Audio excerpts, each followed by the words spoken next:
Hey guys, thank you so much for stopping by today. I'm really excited to go over this for you. So we went to the store and got tons of neem oil the other day. I have bottles and bottles of this stuff around. I have two empty ones sitting on my desk right over there, and we just bought two full ones. So I just cracked this one open yesterday because I had to spray my garden. We're getting aphids like crazy, leaf miners, caterpillars I'm finding, which that's what this stuff is for. Now this stuff is really stinky, but it works really good. And you can use it up until the day of harvest. And that's why I love neem oil so much. Now, I prefer my own opinion. This is not sponsored by anybody. I'm just kind of showing you guys what I buy. This is all bought by me all the time. They never sponsor anything. Nobody ever gives me anything. So I just want to show you guys that, in my opinion, I feel like the Dyna-gro works much better than this Garden Safe brand. They are the same thing, but the Dyna-gro seems to be the cold pressed versus this. And I don't think this is cold pressed. Correct me if I'm wrong, but I really don't feel like it works just as good as the Dyna-gro brand of neem oil because, you know, I notice I have to use this stuff a little bit more often in the garden. Excuse my voice. These allergies are going crazy right now. We live in Florida here, Central Florida, Zone 9B, so we are getting like 80-degree weather during the day, and then we drop 50s at night, 60s. So it's really crazy with the pollen right now. Everything's blooming, but I just wanted to go over a little guide for everyone out there to show you my basic nutrients and systems that I use.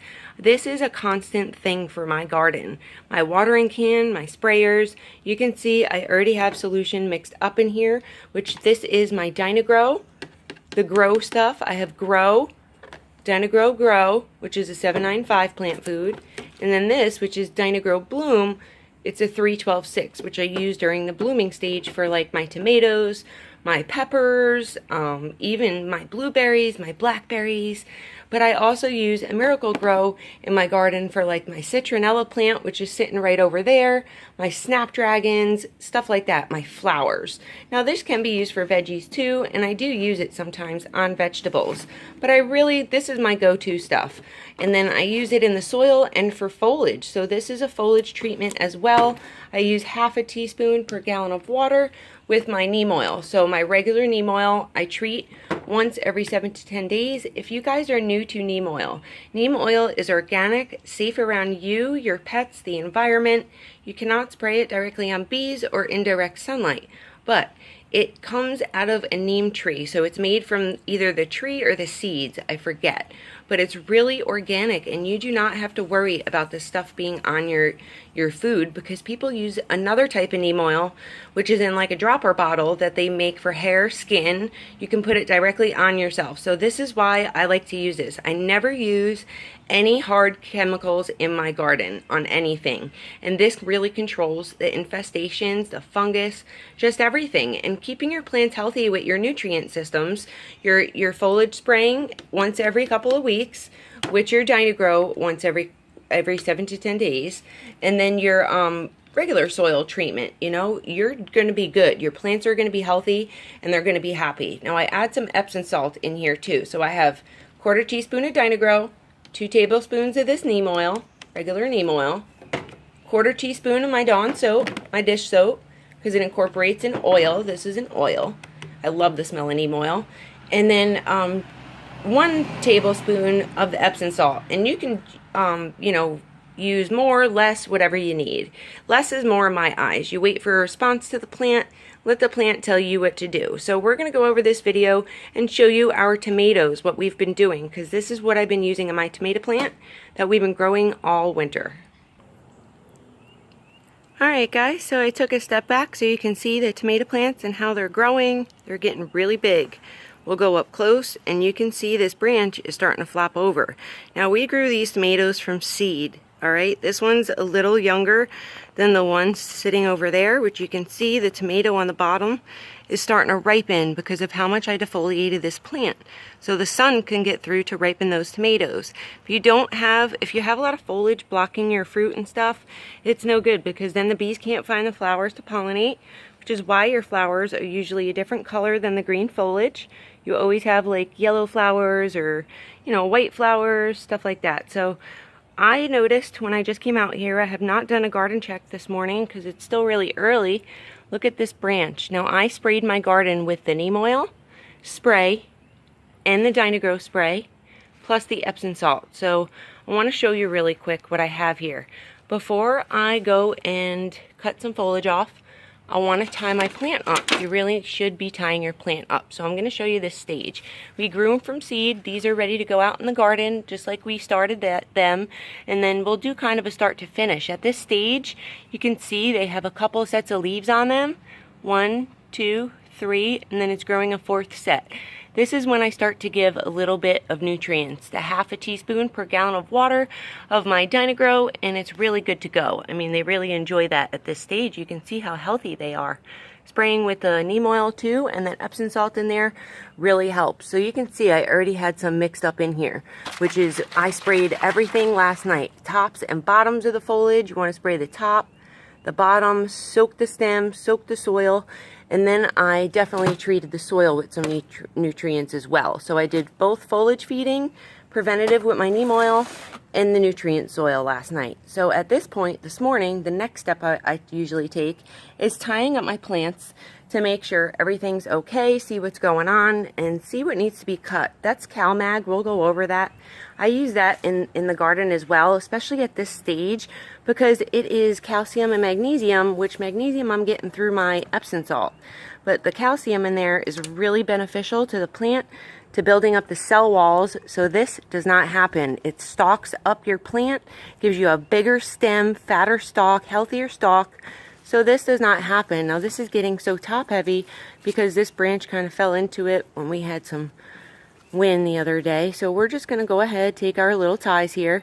These are, I call them Jiffy ties, but that's so wrong. They are actually crafting ties, pipe cleaner. And I love to do this. An old timer taught me this trick.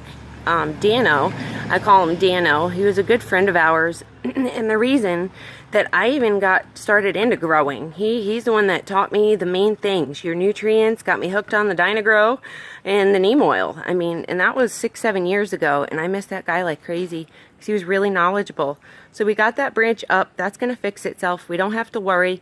Got to make sure all the other stuff is cleaned up. So we're going to get our pruners, and I want to show you what we prune. Excuse my voice again. This weather is killing me, especially being out here touching foliage. So you can see we have nice healthy foliage, but in here where the neem oil hit it, we're killing off stuff. So this branch we're going to take. Plus, look where it's going. It's going right into this other branch, which is causing congestion, correct? And then this little sucker branch has no room to grow. So at this stage, what you want to do is start training your plants. This plant is only a few months old. If you go back on my videos from a few months ago when we were growing tomatoes, you can see just how big she's grown since we threw her in the ground.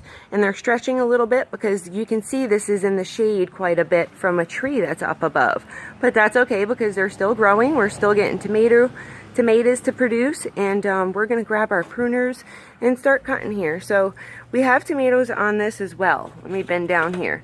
You can see we have one here that kind of cracked because it's been growing too long, and then one here that just started producing. We're really pretty, and then the one back there is starting to ripen. That's been on there for quite a while. That branch was hung over and kind of snapped on me. So we're just going to get in here and kind of see what we need to do, because I don't like all this heavy foliage in the center here because this plant can't breathe that much. So we're going to look and see what we can try to get out of here and get rid of. Now I'm going to take, okay, so see this branch right here? I'm going to take that little sucker because it's really not doing much and I don't need it. It's going to grow an R-print branch and we're going to be good to go. You want these flowers to produce, you want these to be open because you want your tomatoes to be found. See that? We got 2 pollinations already on there because we're pruning, we're feeding, we're keeping it healthy, we're making sure all our flowers are nice and healthy and they're blooming, and we're just making sure the foliage is nice and spread out so she can breathe. We'll go on over to this one and we'll do this one for you. I gotta stake this up. I'm gonna put a bamboo stick right here. I'll show you guys. I'll pause this video and prop it up. But we're gonna take, okay, so we're gonna take this one because you see the yucky stuff on there. My neem oil killed whatever it was on there off. So we're gonna take it and get rid of it, make sure it's gone. We're gonna take this little fella back here because look where it's growing. Oh, can you see that? See where it's growing? Right into this branch right here. That's that one we need to take that's infested. So we're going to make sure we cut the right one. See what we're doing? You want to go all the way to the base. So check it out. You don't want to go like right, come on leaf. You don't want to go like right against the plant. So you want to cut like here, guys. That is great. And then we're going to see what else we need to cut maybe. Kind of get that leaf out of there. It's so hard to see this with you guys here. You can see how well this is going to start straightening up. So I have to make sure she's like really pushed up against here and supported. Else she's not going to be standing up correctly. There we go. See, she'll straighten out. Let's see. We can get rid of that guy because he's blocking our sun. Oops, stepping on my romaine lettuce over here. That's probably not going to make it because I keep stepping on it. And you want to cut right here. Sorry guys, I'm trying to cut and show you this. This is terrible. Right there. Open that up. And we're pretty good right now. So I really hope this helps you in the best way possible. You can see how much open and better that looks. The bees are going to start getting in there. My neem oil is going to start working. And I'm going to transplant these other tomato plants right here in the ground. I think I'm just going to make this a whole tomato bed over here. Kind of bring it around right there to my snapdragons. I'm going to get outside trimming today since I treated last night. I do this to every plant I have. Get tying some things up. Let me get that bamboo so I can show you what to do. Alright guys, so I wanted to show you something really easy. See this branch right here? See how that is? Remember I told you got to clean up congested growth? Well, this is a great example. See how long this branch is coming into this section and it's congested?